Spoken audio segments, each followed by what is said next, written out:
aplauso a Plavinseiro. Oh, yeah.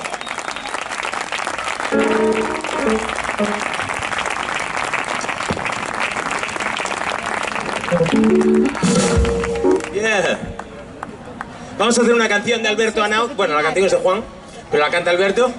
Una canción que dice: qué bonito es saber de ti, solo de vez en cuando. Oh, yes.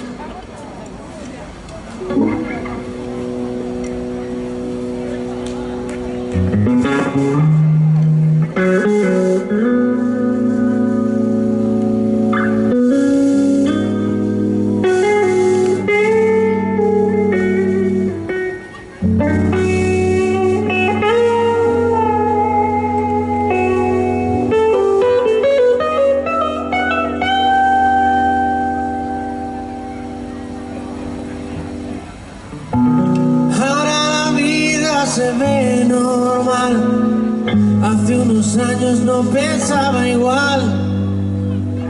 Qué bonito saber de ti, solo de vez en cuando.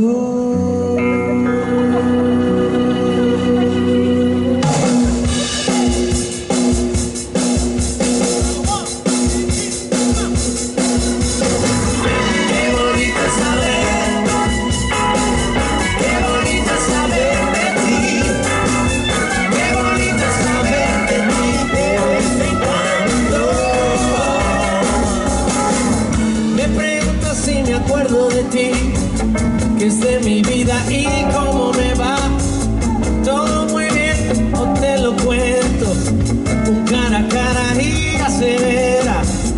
Yo te buscaba, tú te dejabas ir, los perfiles en el fondo del mar, desconectados desde hace tiempo, con tantas redes me voy a ahogar. Ahora que hemos cambiado,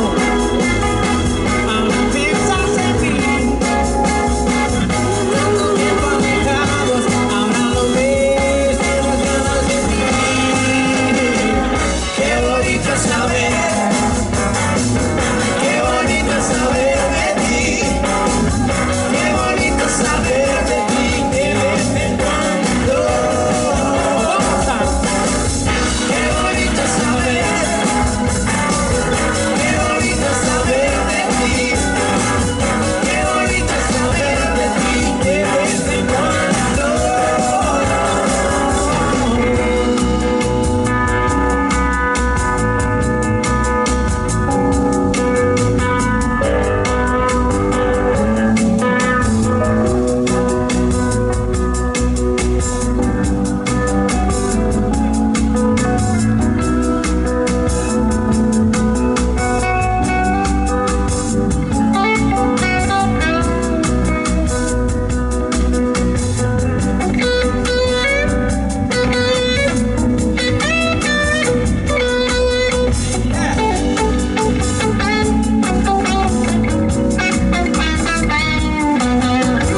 Plácido, un aplauso para él, por favor. ¡Claviseiro! ¡Oh, yeah!